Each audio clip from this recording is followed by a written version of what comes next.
Imagine a room, just for a second. It's not a comfortable room at all. It's stark, cold. The walls are just stripped bare. Okay. And in the center of this room, there's a desk. And on that desk is a mechanical typewriter. You can almost hear it, can't you? Oh, yeah, that click-clack. That sharp, rhythmic click-clack. But it's aggressive. It sounds less like someone is, writing a story and more like a weapon being loaded. Click-clack, click-clack. It's the sound of machine. It's a machine that doesn't care about your feelings. Yeah. It just cares about input and output logic. Exactly. And this is the sound of what we're calling the empiricist's challenge. It is the sound of logic hammering out a very specific and honestly a very painful problem. Right. We're doing something a little different today. We are not looking at a news story or some kind of tech breakthrough. We're looking at a wound, a philosophical wound that has, I think, kept people awake at night for centuries. We are diving deep into the argument from Divine Hiddenness. Right. And this isn't the old, maybe more familiar problem of evil. This is sharper. It's a concept that's really been championed by the philosopher J.L. Schellenberg, and it cuts right to the bone of belief. It really does. The argument is built on a premise that, at least on the surface, seems impossible to argue with. It basically goes like this. If you have a perfectly loving God, a God who actually wants a relationship with the things he created, then reasonable unbelief should be impossible. And we really need to pause on that phrase, reasonable unbelief, because it carries so much weight. It does. It's the key.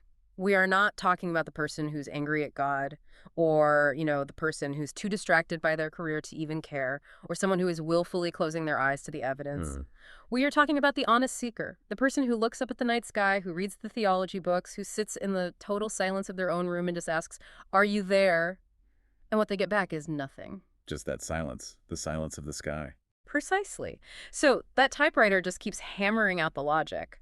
It's a syllogism, pure and simple. Premise 1. If a perfectly loving God exists, he would make himself known to those who honestly seek him.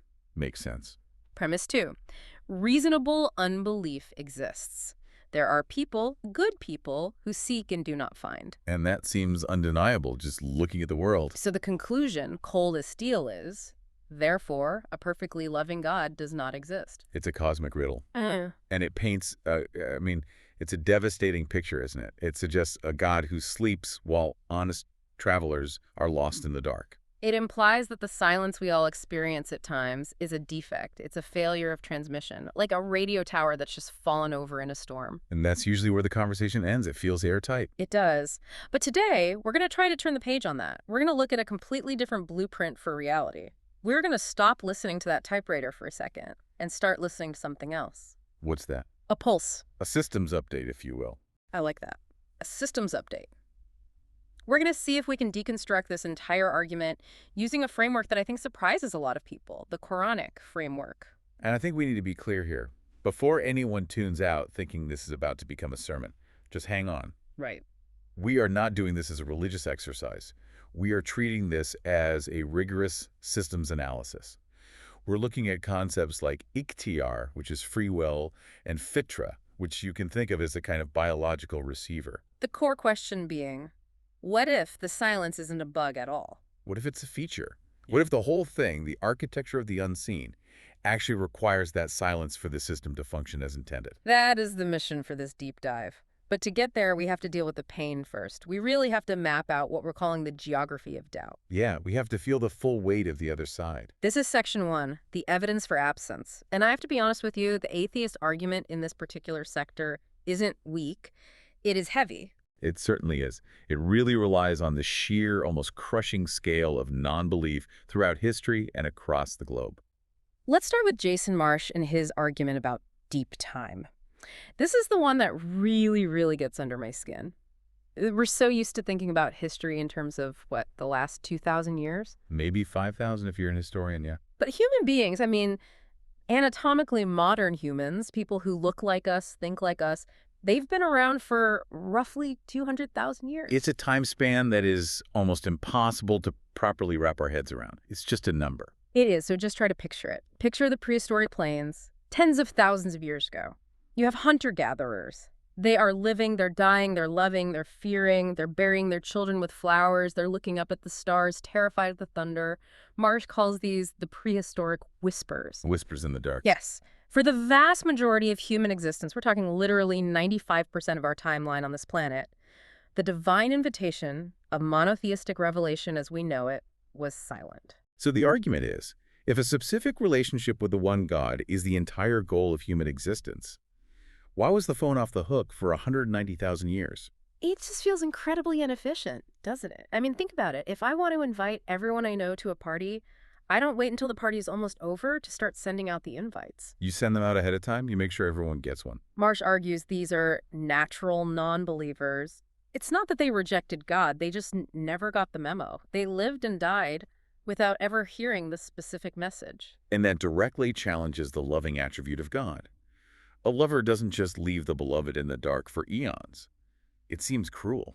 It does. And then you layer on top of that the sheer numbers. Theodore Drange is a philosopher who crunches the data on this. We are not talking about a few skeptics in a coffee shop in Seattle. No, this is a global phenomenon. We are talking about hundreds of millions, billions actually, of people right now who live and die without ever believing in the specific conception of God. If God is Al-Wadud, the loving, as the Quran says, and he genuinely wants a relationship with every single person, well, the success rate is abysmal. From a corporate standpoint, you'd fire the marketing department. You'd probably restructure the whole company. You'd fire the CEO.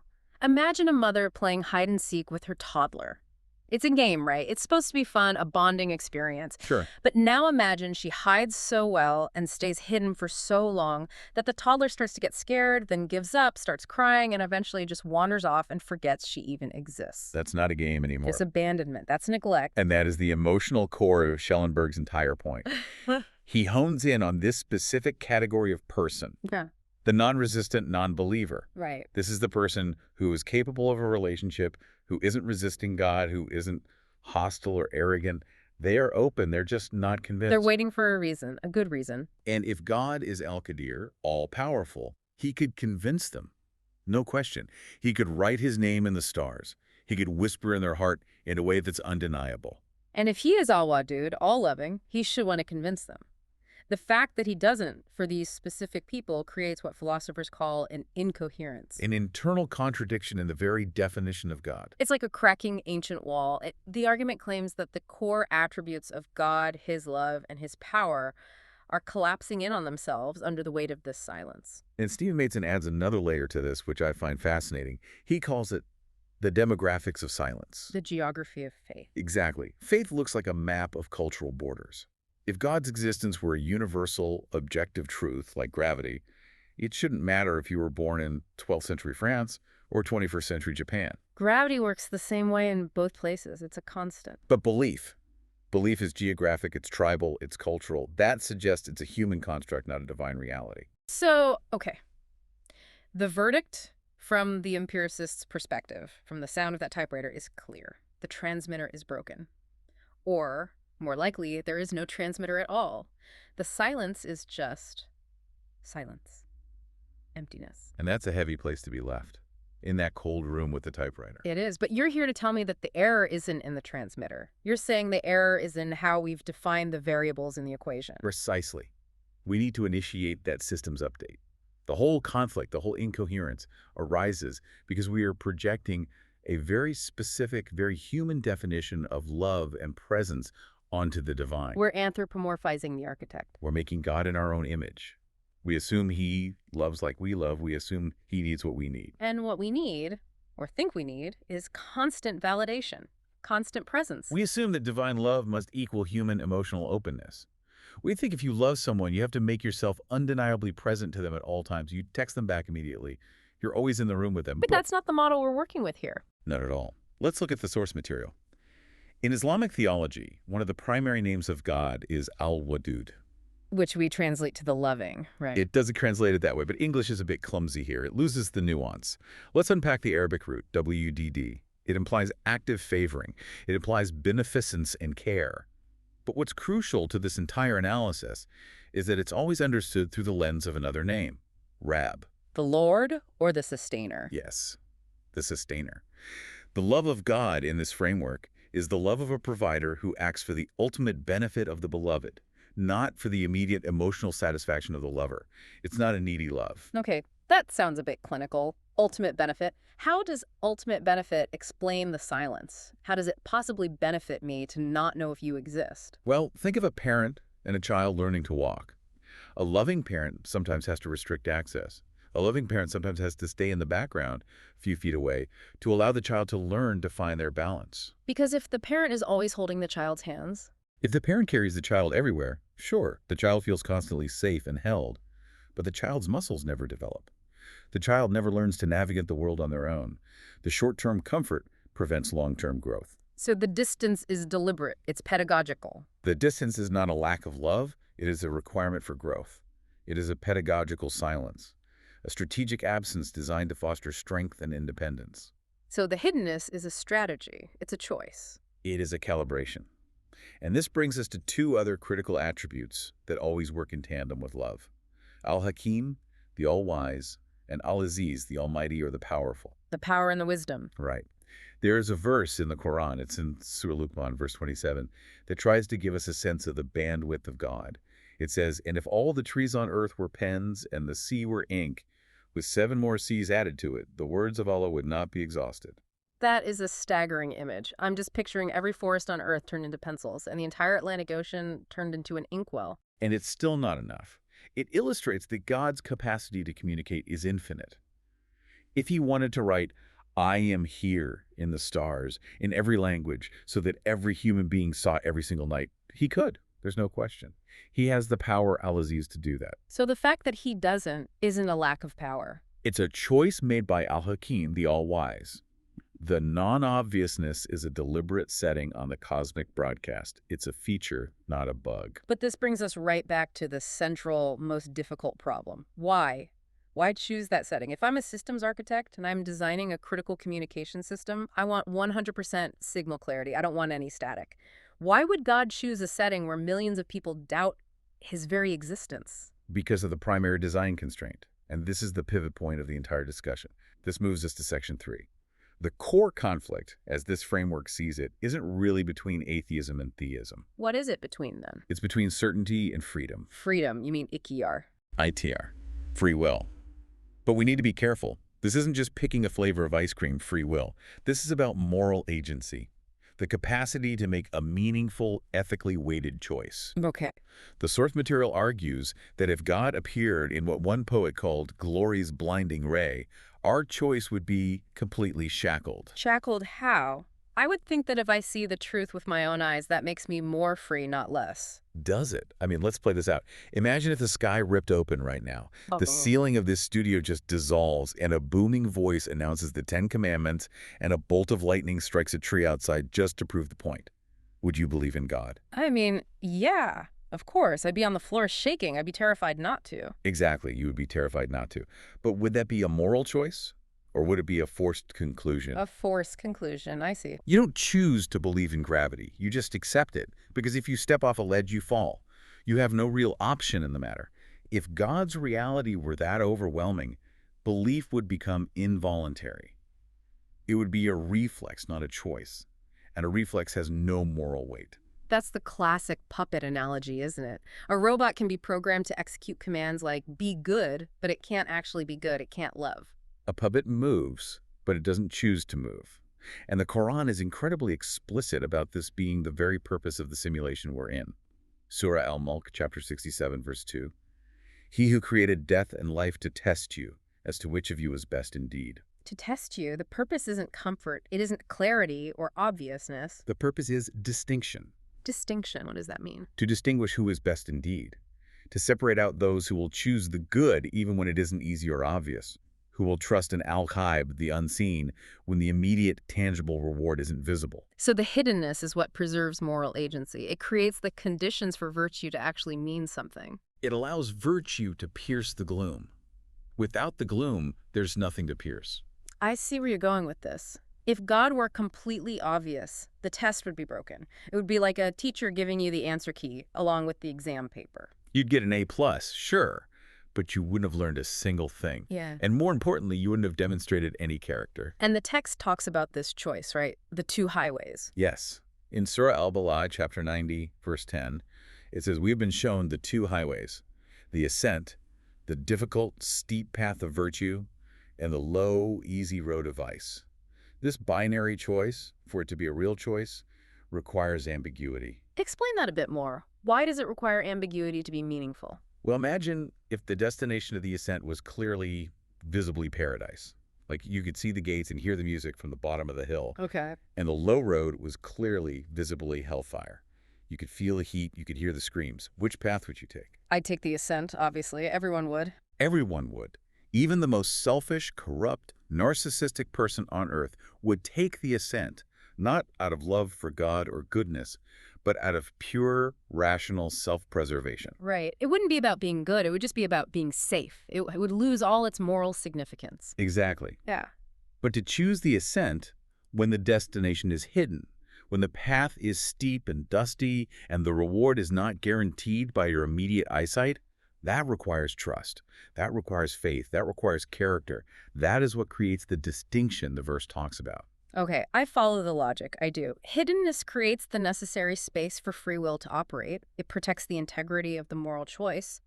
But, and this is a really big but, this brings us right back to the empiricist's problem, doesn't it? How so? If the transmitter is deliberately calibrated to be subtle, and we are just these little creatures wandering around on these vast prehistoric plains, how on earth are we supposed to find the signal? It feels like we've been set up to fail. It sounds like, here's a very important test, but I'm going to hide the instructions. Good luck. That would be absolutely true and completely unfair if we were blank slates, if we were just empty hard drives waiting for external data to be uploaded. But we're not. The systems architect view says we are not.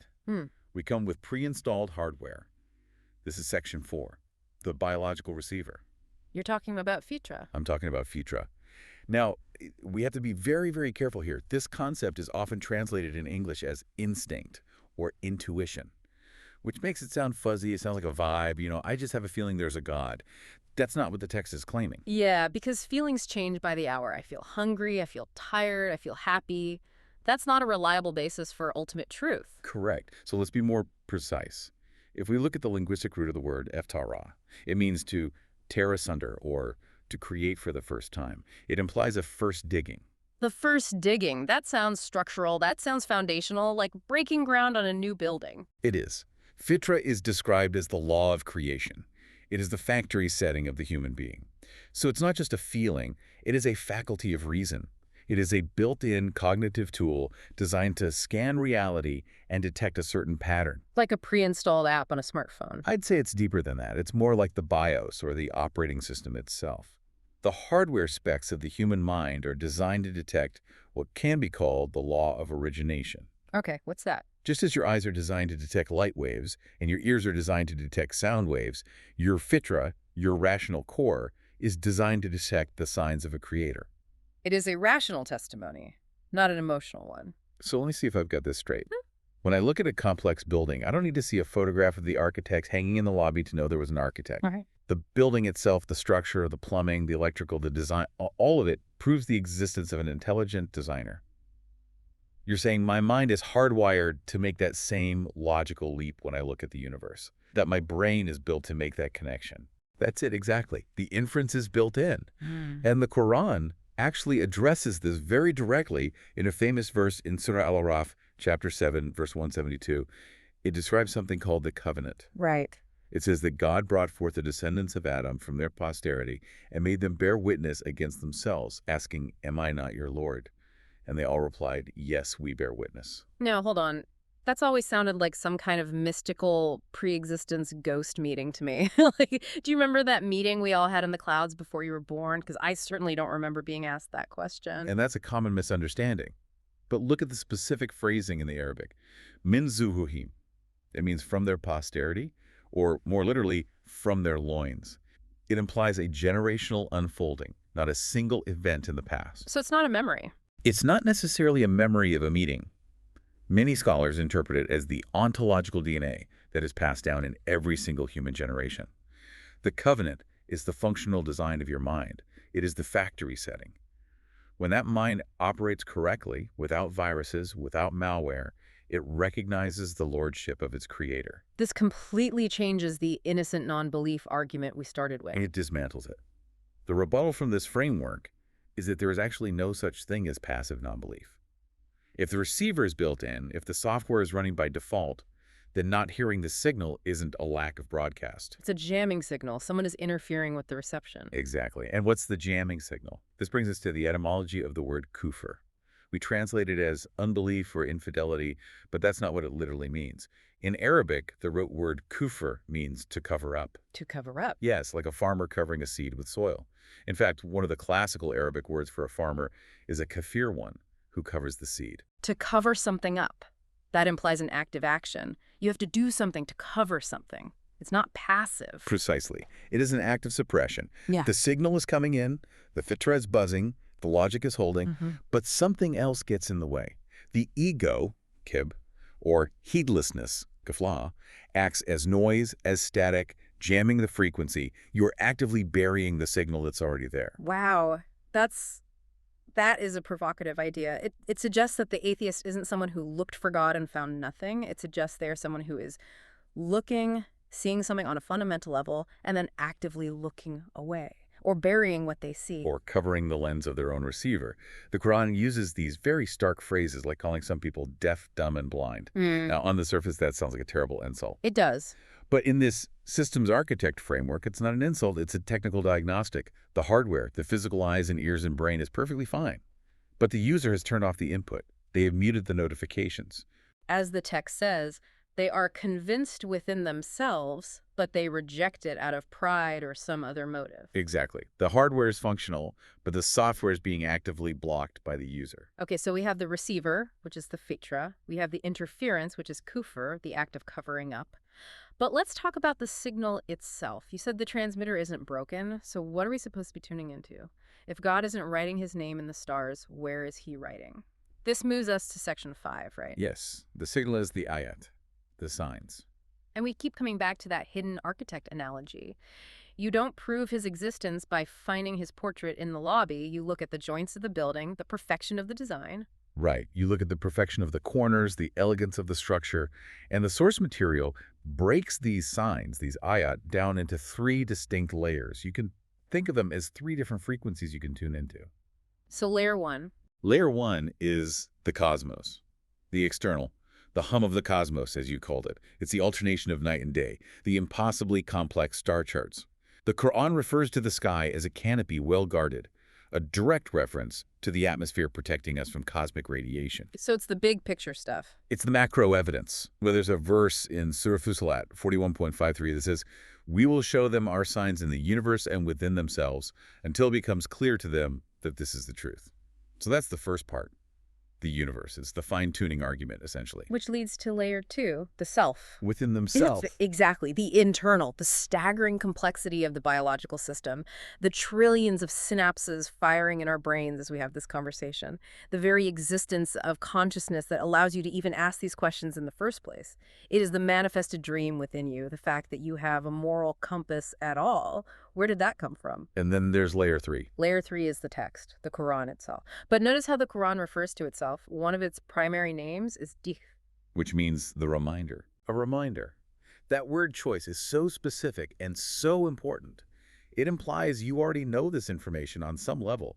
You can't be reminded of something you never knew. So it connects right back to the fitra, the factory setting. Precisely. The book isn't designed to teach you new math. It's designed to remind you of the fundamental equations you already know deep down.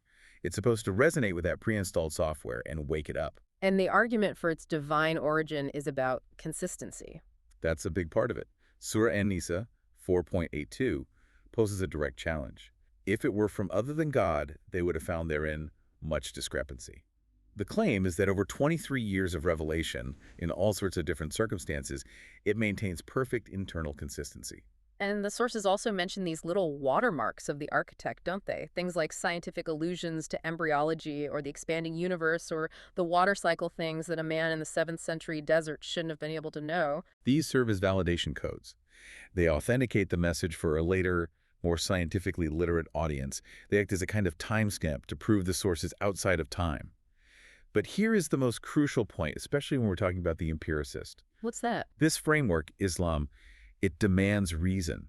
The word is aqwal. It does not ask for blind faith. The Quran is filled with verses that say, do they not reflect? Do they not ponder? Will you not use your reason? So God is al-Zahir, the manifest to the intellect, even if he is al-Batan, the hidden to the physical eyes. That is a beautiful way to put it. Absolutely. The prophets then didn't come to bring God to the people as if he was a new idea. They came to wipe the dust off the receiver. They were just bringing the dhikr, the reminder, to wake up the dormant fitra that was already there. But I have to play devil's advocate, or maybe I should say Schellenberg's advocate, one last time, because there is a set of verses that always trips people up, me included. I think I know where you're going. Even with the signs, even with the fitra, people still don't believe. And the Quran says, God guides whom he wills. That sounds completely arbitrary. It sounds as a lottery. If I'm not picked for guidance, how is that my fault? If the system administrator decides not to grant me access, I can't hack my way in. This is a massive and very common misunderstanding of the guidance algorithm. This is our final section, section 6. We need to clarify the logic of hidayah, which is guidance, versus dalala, which is misguidance. Okay, unpack the algorithm for us. Because God guides whom he wills on its own sounds like God picks favorites and the rest are out of luck. It is not a lottery at all. It is a feedback loop. The best modern analogy I can think of is a recommendation algorithm on a platform like YouTube or TikTok. Okay, I'm with you. I know how those work. The algorithm responds directly to your input. If you click on videos about truth, justice, reflection, charity, the algorithm learns what you want and it feeds you more of that. It guides you further down that path of knowledge. But if you click on videos about ego, distraction, greed, or prejudice, the algorithm feeds you more of that. It takes you deeper into that world. So the user's input determines the system's output. It's responsive. It's completely responsive. The phrase, God guides whom he wills, is often better translated or understood in the context of other verses as God guides him who wills to be guided. The human will is the trigger for the divine response. So the first move is always ours. We have to show some intent. In a sense, yes. The potential is there for everyone, but you have to activate it. The algorithm works like this. Sincerity leads to clarity. If you take one sincere step toward truth, if you use your reason, if you try to suppress your ego, God responds with hidayah. He increases your guidance. He sharpens the signal. He helps you clear the static. And the inverse must be true as well. Exactly. Arrogance leads to confusion. Yeah. Dalala misguidance is a consequence, not a cause. It is the result of turning away. If you persistently cover the lens, again and again, eventually the lens gets scratched. Eventually the heart gets what the Quran calls sealed. But the seal is placed after the repeated rejection. It's not placed on a fresh, open heart. So, to bring it all home, the reasonable unbeliever, Schellenberg's ideal of a person who is purely innocent, has zero ego, zero bias, genuinely wants to know the truth, and sees absolutely nothing. This framework says that person is a myth? From the Quranic perspective, yes. It asserts that the signs are sufficient and the internal receiver is functional. If someone claims they look and see nothing, the block is never an intellectual shortage. The system is not that cruel. The block is always, on some level, a volitional resistance. A choice. It might be subconscious desires, it might be social pressure from your peers, it might be the arrogance of wanting to be one's own God. But the system is designed so that anyone who truly, sincerely knocks, the door will always open. That verse you mentioned earlier, Surah the 27.1 there, they rejected them wrongfully and out of pride, although they were convinced to defend themselves. That's the final diagnosis. That is the final diagnosis. The mind, the fitra, knew, but the ego refused to submit. This is a heavy shift, a total paradigm shift. We started this deep dive with that deductive spear, the cold, logical idea that God's silence is a proof of his absence, that the sound of the typewriter proves the room is empty. But through this lens, the spear just breaks against the shield of fitra. The entire argument flips on its head. God is not hiding from us. We are covering our eyes. And the silence isn't an empty room. What is it then? The silence is the space required for you to speak first. Wow. Say more about that. Just think about it for a moment. If the architect stepped into the room in his full glory, the conversation would be over before it began. You would just be on your face in either terror or awe. There's no real relationship there, only submission to overwhelming power. There's no choice. There's no choice. By staying in the shadows, by utilizing this incredible architecture of the unseen, he is waiting. He's waiting to see if you will walk through the door yourself of your own free will. He wants a creature that chooses him, not a creature that is forced to acknowledge him. It's the difference between a programmed robot saying, I love you, because it was coded to say it. And a free human being, with all their doubts and flaws, looking into the unseen and choosing to say it because they've reasoned their way to it, because they feel it in their core. And that, you're saying, is the ultimate purpose of this whole system. To evolve us from creatures of pure instinct to creatures of conscious, meaningful choice. The hiddenness isn't a flaw. It's the crucible where that evolution happens. It's the entire point of the test. So the typewriter can keep on clicking out its syllogisms, but the heartbeat, the quiet pulse of our own consciousness, tells a very different story. A story of a law of creation just waiting to be activated by its user. We're going to leave you with a final thought to mull over.